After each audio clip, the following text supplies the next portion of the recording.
Greetings and welcome back to the channel.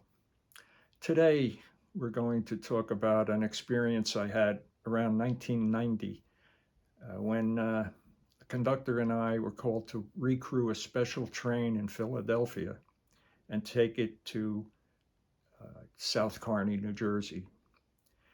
When we arrived at the train, we saw that it consisted of a locomotive, 3 boxcars, and a caboose.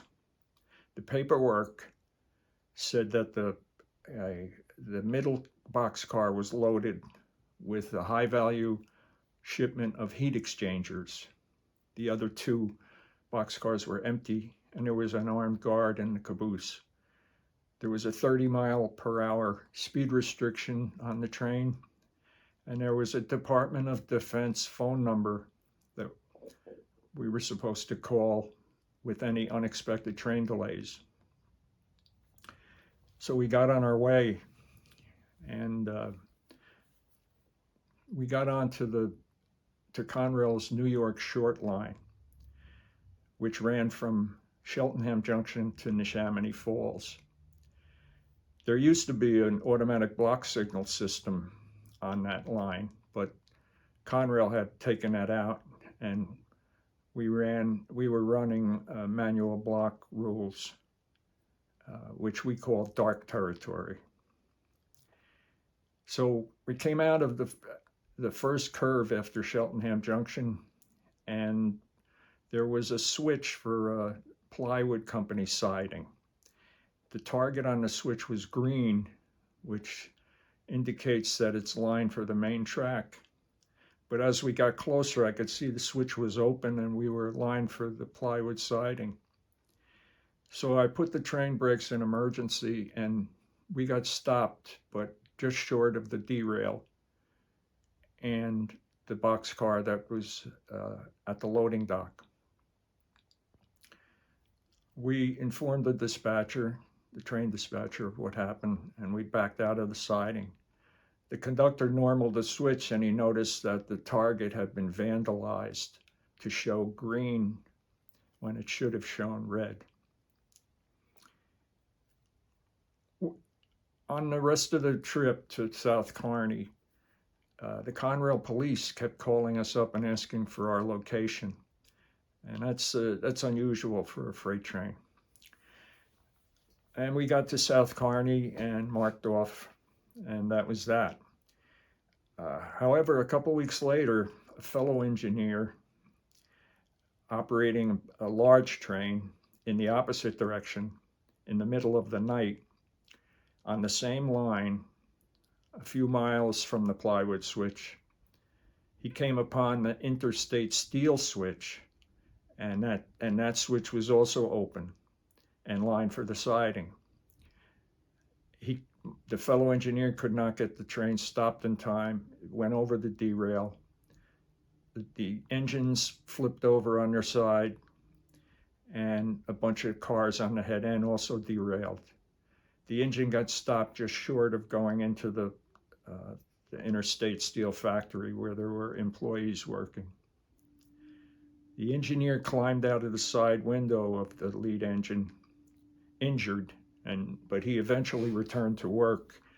The conductor, however, also on the lead engine, was injured too severely to return to work. He never came back.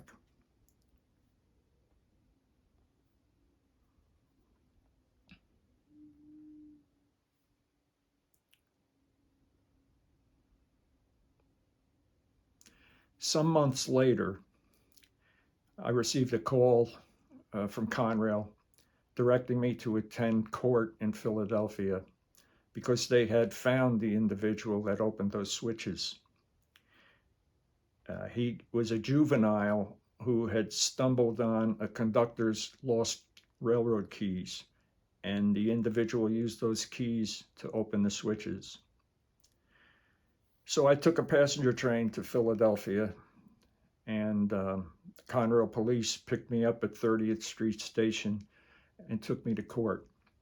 And when we were in the vehicle, the police officer asked if I knew what was in that boxcar of that special train. And I said, yeah, it was high value heat exchangers.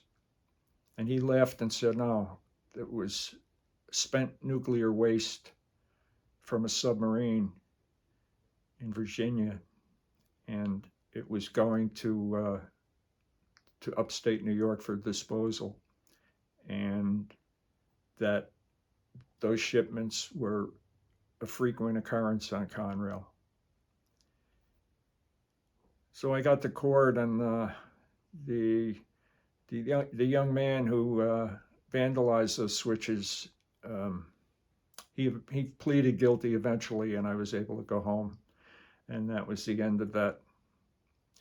But then, maybe a year later, I read in the newspaper that Conrail and the CSX were fined by the federal government for charging exorbitant amounts extra to haul nuclear waste in special trains when the trains when the shipments could be carried on regular freight trains. So both railroads paid their fines, and Conrail started moving those shipments in regular trains. But as far as I know today, the crews have no idea that they are hauling nuclear waste, and the cars don't have placards on them. And there is a placard for radioactivity. Um,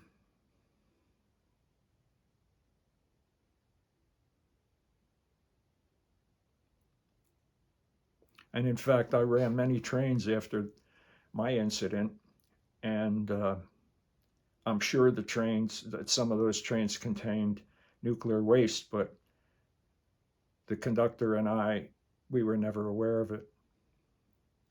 That's an unsafe practice, in my opinion, and I'm sure in yours.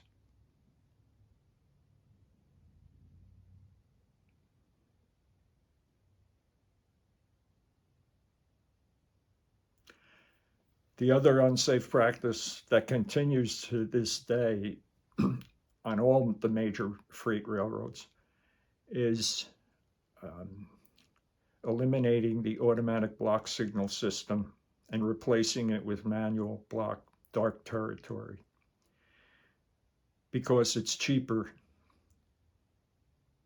The railroads don't have to pay CNS employees, that's control and signal employees, to maintain the automatic block signal system.